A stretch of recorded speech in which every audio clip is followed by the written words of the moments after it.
Welcome to the Mayor of Money podcast series. I'm Rick Goldring, and many of you know me as the Mayor of Burlington between 2010 and 2018. However, I've spent the vast majority of my career in the financial services sector, helping successful business owners deal in the areas of wealth and risk management and financial and estate planning. And my career in the financial services sector continued after my tenure as mayor with the establishment of Goldring Financial Leadership. Now, this podcast series is going to feature topical discussion from all sorts of interesting guests on a wide range of different topics. Certainly, we'll have a lot of speakers and guests on financial estate planning and wealth and risk management. But we're going to look at entrepreneurship, and I've got a successful entrepreneur I want to introduce to you very shortly. We're going to talk about entrepreneurship and have entrepreneurs share a little bit of their journey with us and what some of their challenges have been and some of the highlights of their career. We also will be talking about real estate and development. And I think all of us in Southern Ontario know that real estate has become a significant storer of our wealth. And there's more housing coming. And we'll hear from developers and people that are experts in the field talking about the future of real estate. But today, I'm absolutely thrilled to welcome to the podcast, the Mayor of Money podcast, Ali Shah, who is the CEO and founder of a company called TapeReel.com. And we're going to talk about that in a little bit. But Ali, welcome to the Mayor of Money podcast series. It's great to have you. We had a little chance to talk before I pressed the record button. You've got a fascinating background. You were born in Pakistan. You really didn't live there for very long. You moved to Canada, with your parents, settled in Alberta, and now you're in more rural Ontario up on Lake Huron. And you've got TapeReel going now that you're focusing on, but you've had a very interesting time. And when did your entrepreneurial journey start? What were you doing? What were you up to? What was the point in your life when that started? Well, my earliest memory of doing something entrepreneurial, I think, was when I was 9 years old. Me and a neighbor, we used to collect hockey cards, and we decided we had all these extras that were just lying around. So we're like, okay, let's package them with some paper, and we'll try and sell them to the neighborhood kids. So at a very early age, I've always been interested in entrepreneurship. And when I was about 18, 19 years old, my family was going through some challenging times, and needless to say, I think I had to grow up faster than expected. And while juggling school, I had to then seek out a full-time job in order to sustain ourselves financially. And since then, I've been exposed to market research, being in that field, supporting call centers, understanding how businesses work. And then, I wanted to learn more. And, I find that the best way to learn something is by doing it. And so I started looking at potential, businesses to either purchase or franchises to get into. And my father in the early 90s had a couple Mr. Sub locations in Alberta. And so, and he was also still kind of like, not really at the stage of retirement, but couldn't really find something full time to keep himself busy as well. So we decided as a family that maybe we should try and purchase, or open up a Subway franchise. And in 2004, that was, I would say, my first entrepreneurial journey. And I owned and operated that restaurant for 3 years. Learned a lot, from how to hire people, training, managing your books, payroll, scheduling staff, managing inventory. Like you just learn so much. Customer service, there's some really valuable lessons in customer service that you get from just interacting with people on a daily basis. And then since then, I've always been interested in technology. In 2008, I picked up a book called The Online Advertising Playbook. And that really got me into the world of analytics and digital marketing and how it all kind of works and how you can basically use data to make better informed decisions about your business.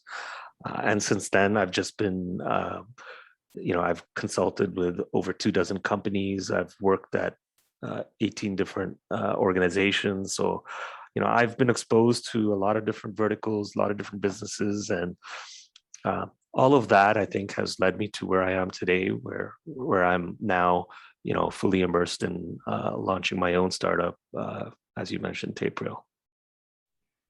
Excellent. Fantastic. So tape reel, that's your focus these days. Yes. Tapereel.com. So you've been at it for a while. It's a very, very interesting point in the journey of Tape Reel. Tell us what inspired you to create Tape Reel and give us a little snapshot about what it is. Sure. So back in 2018, my wife and I were expecting our fourth child. I had a And you have how house. many children do you? I've got 5 boys. Yeah. 5 boys. And the ages? The youngest is turning 2, and the oldest just turned 9. So There's not many people in the world, or at least in this part of the world, that have 5 children. You know that. yeah, I know. We've always liked and wanted a big family. So I feel blessed and grateful for having a family. You learn a lot in the process. Patience being the biggest thing. You certainly do. My wife and I have 7 girls between us. She has 4 daughters. I have 3 daughters, and we have 5 grandchildren now. So when we all get together, it's quite the event. Right. But anyway, I just thought I'd throw that in there because I find it fascinating. You got 5 boys, 2 to 9, so you're busy in all sorts of different ways. Absolutely. It's I liken it to just trying to tread water in the ocean and stay afloat. And every now and then you just go down, and then you have to come back up for air. And just That's a good analogy. I like that. I like yeah. that. But tape reel. Sorry to interrupt on that, but I couldn't resist bringing that out. That you have 5 boys between 2 and 9. But anyway, you started Tape Reel. What was the impetus? What sort of drove you to start that?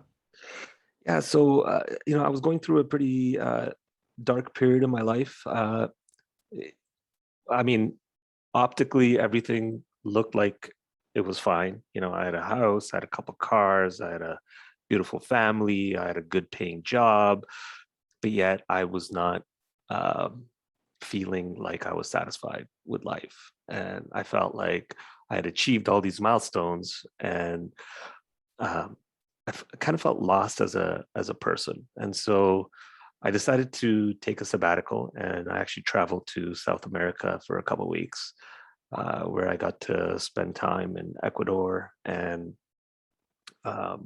participated in some medicinal ceremonies as well. And it was during this journey that I realized that what was missing from my life was basically human connection. Um, and all the things that I was chasing to fulfill me uh, were superficial in a way. And there was a really strong memory that came to light during this journey, was my relationship with my grandmother, who had passed away when I was only about 3 years old. And that was the first funeral I think that I had attended. And I think it was like a form of unprocessed grief that I'd carried within me. But it was on this journey where I finally got to process that. And it also got me thinking about like this idea of like legacy, because I lost my grandparents at a very young age. I always wanted to know, like, who were they? What was their story? What were they like? How did they speak even? Or were there any conversations? Just those type of memories, I think, are hard to come by, especially considering obviously they lived in a time where the technology wasn't as prevalent. But now we have these, supercomputers in our pockets that can literally capture everything about us. And it got me thinking about like how we share parts of ourselves online, and traditional social media in general, how it's kind of morphed and it's changed its original purpose. It's now about like influencing and becoming viral or promoting yourself, which is fine. I mean, it's good at what it does, uh, but I felt like we need a space where we can capture conversations, almost like a memory, like a photo album for conversations, a place where you can share an unfiltered view of the world, a place to capture moments of reality that you are living, a place to maybe share your authentic legacy. And so that was the motivation, the inspiration, and the aha moment for me is like, hey, let's build a space where you can do all of that in a simple and easy manner, where it's more about the human connection. It's more about, giving people the privacy that they need. And 64% of people around the world, are concerned about privacy and how their data is being used online. So, that's part of the reason why I wanted to build a social platform, something that my kids could also pick up and feel safe about using. So you had to you had this vision, and Yes. it started 4 years ago or so. And how, like, so you had the vision.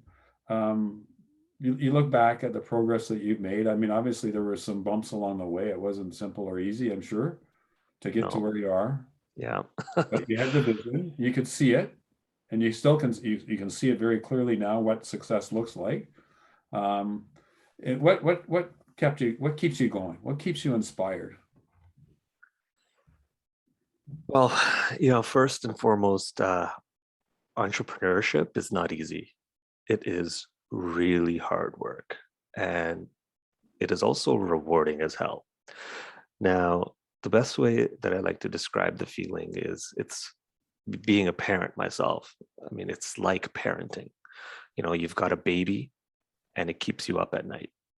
You need to feed it, you need to nurture it, you need to help it grow, you need to build a, trust in the relationship with it. And sometimes it's going to drive you crazy. But at the end of the day, you need to be the rock in that person's life. You have to be the captain of that ship, and you have to keep it going. And any parent knows that, right?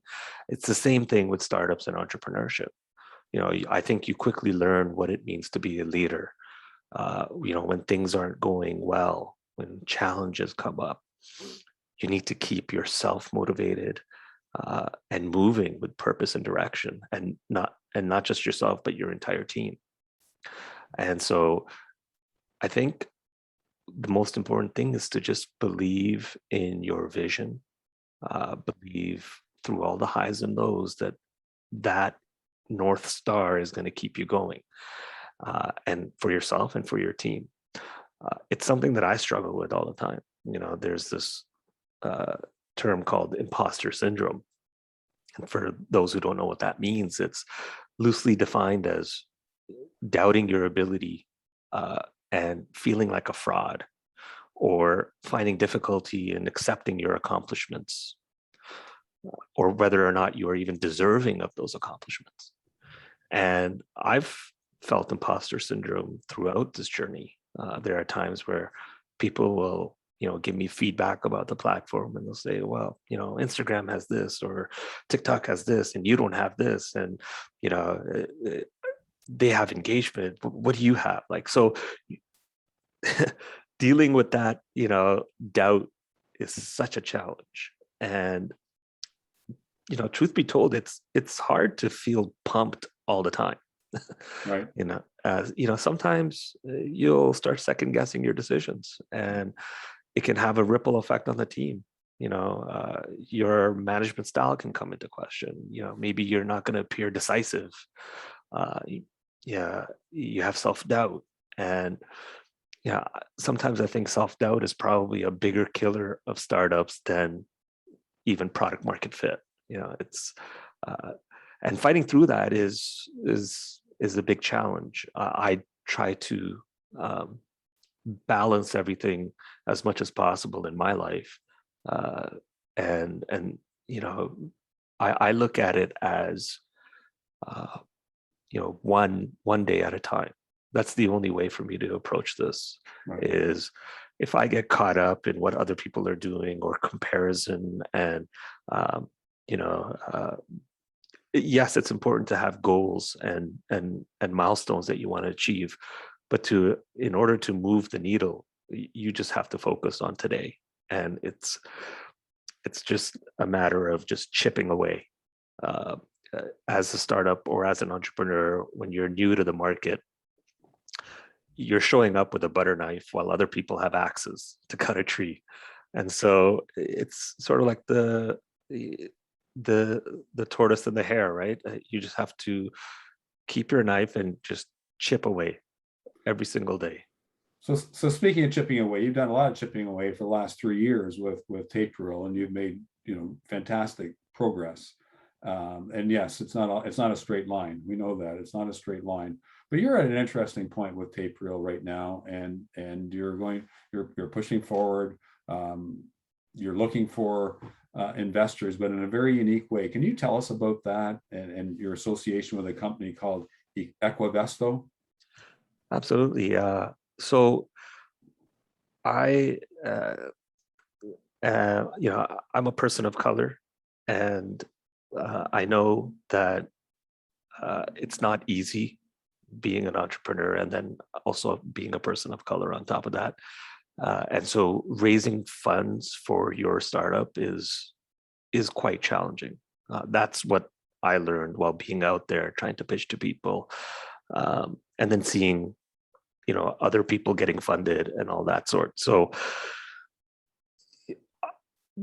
having gone through some of this process of pitching, I just got really frustrated, and I decided, okay, there has to be a better way. And that's how I came across Equivesto and this idea of equity-based crowdfunding, which is basically selling shares in the company to the public and giving everyday people an opportunity to invest in what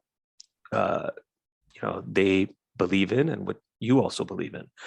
And so Equivesto is a exempt market dealer, which means that they've gotten approvals with the various security boards and commissions across Canada in various provinces to basically allow you to sell shares in your company to the public through their platform. And so they manage the due diligence, the background checks, the viability of the business. They review everything, and they will approve you for their platform in order to allow you to sell shares to the public. Interesting. And so it's crowdfunding for startups. Exactly, and the best part is it's not like Kickstarter or some of these other crowdfunding platforms where you are exchanging money for potentially, a service or a product or early access to a product. You are literally going to become a shareholder in the company. Now, the crowdfunding shares that we're floating are non-voting shares because, we're still you have to have control. You have to have control. Yeah, and having so many people dealing with it would be a nightmare to deal with so many voting. Absolutely. Yeah. But the thing is the crowdfunding shares are protected in the sense that they have drag along rights. So in the event that you get acquired or you have an IPO event, the initial investors can get a return on their investment. And you can also, once we reach a state of generating income or profitability, we can also issue dividends to our initial shareholders as well, which would be the ultimate goal for me during this campaign. Before I press the record button on our discussion today, I was saying, so an example of how Tape Reel could be used, if I have a message that I want to record and get out there. I could use my phone to record something, and I could have tape reel app on my phone, I believe, and then I can upload it to tape reel very easy, very easily. Yeah, it's a simple one tap recording. There's there's no editing, there's no filters. You're literally just if you have a message, you can share it with the world, and you just show up as yourself. We don't really have like a status update box where you can type text or share links. You can share links and comments, but the goal is to put the person first, put what they're saying, put the message first. Yeah. And to really foster human connection and to build a sense of trust with your community and to show up as you are. And I think that's the most important thing about a social platform, is showing up as a person. So if I have certain views about climate change, right, and I hope that's not too political for most people. I mean, it's a reality for most people, and I wanted to say something hopefully insightful about climate change, and I posted on the site Tape Reel. How do other people find that? So if you look at other platforms like TikTok, they've got like a algorithmic driven feed. Right. So it's driven basically by a bot. On Tape Reel, it's almost like a public town hall or a square, basically. Okay. It's a public feed, which is chronological. So when you post, if somebody posts after you, your post goes down, and so on and so forth. So everything is driven by the moment. So yeah, I think that also captures the essence of what Tape Reel is about, because when you record something, you're recording the moment. When you go on the public feed, you're seeing what's happening in the moment around the world, let's say. I mean, once we reach that scale of many users. But that's the kind of vision that I have for this platform, is to basically discover different moments from around the world that people are sharing. Now, when you post to that chronological feed, people can discover your content, people can comment on it, they can leave you an audio comment, which is something that allows for more bi-directional communication between people. And that's one of the things that I would like to see more of, even in myself, is having meaningful dialogue with people, rather than becoming a keyboard warrior and shouting behind keyboards. I think what's important is for people to come together and try and understand each other's perspectives, have conversations. And I think that would reduce some of the polarity as well. Now, there are far-reaching topics, like climate change obviously is something different, but we don't allow for any like hate speech or Right. that kind of content on Tape Reel. So that's against our terms.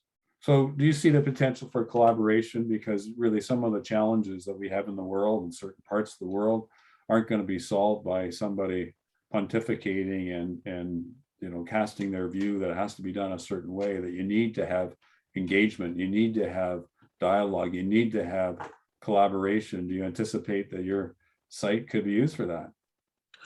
Absolutely. I mean, I think exposing yourself to new perspectives and ideas is what helps a person grow. And if the ideas that you see on social media are being controlled by an algorithm, you'll end up seeing and reinforcing your pre-existing thoughts and beliefs. And so you're basically putting yourself into a bubble, a filter bubble, and not really growing as a person. And I think that's part of the reason why there's so much polarity on traditional social media.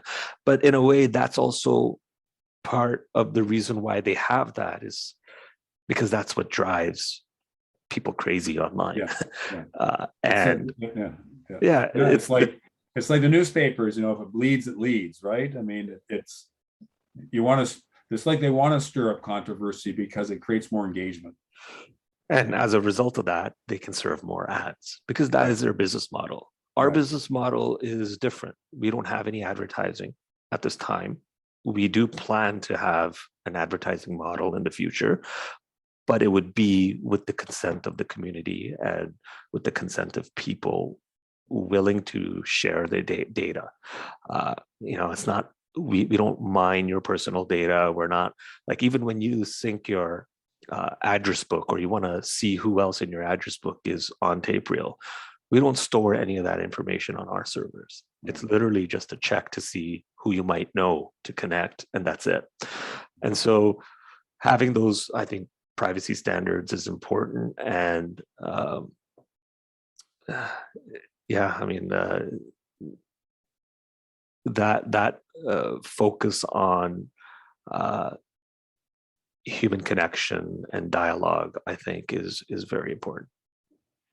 This has been a fascinating discussion. It's been great getting to know you better. You've had an interesting life thus far. You're in an interesting place in life, like a very exciting time with your young family and this opportunity that you've created with TapeReel. And again, the website is tapereel.com. But what sort of books have you read, on personal and professional development that have, guided you or helped you along the way? Is there anything that stands out? Is there one book that is your number one personal or professional development book that you can come up with? Well, I was thinking about this before our call here, and there were actually 3 books that really, I think, had an impact on my life. The first is A New Earth and The Power of Now by Eckhart Tolle. The second is a book called Frogs into Princes, which is about neurolinguistic programming by Richard Bandler and John Grinder. It's a very it's not really like a book. It's actually a seminar that was transcribed into a book. So it's a very different reading experience. And the third is the Bhagavad Gita. And what you'll notice about these 3 books that I'm recommending is they're all about self-development. It's about trying to understand who you are and how you operate as a person, trying to process emotions, trying to understand the language that you use, understanding your ego. Because I think the only way to kind of conquer or succeed in life is to first conquer yourself. Absolutely. Yeah. Absolutely. I've said for a long time, when you look in the mirror every morning, there's your biggest asset and there's your biggest liability. Yeah. So listen, this has been great, Ali. This has been absolutely wonderful. And I encourage people to look at your website, tapereel.com. But I want to say a big thank you for opening up and being so open about your career and your life and your thoughts and your philosophies and what you've been through, and giving us the all the info on tapereel.com. So thank you very much.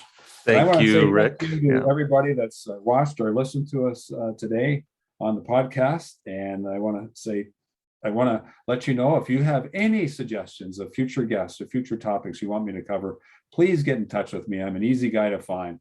I'm Rick Goldring, the Mayor of Money, and thank you very much for tuning in to the Mayor of Money podcast. Stay positive and test negative. Thank you.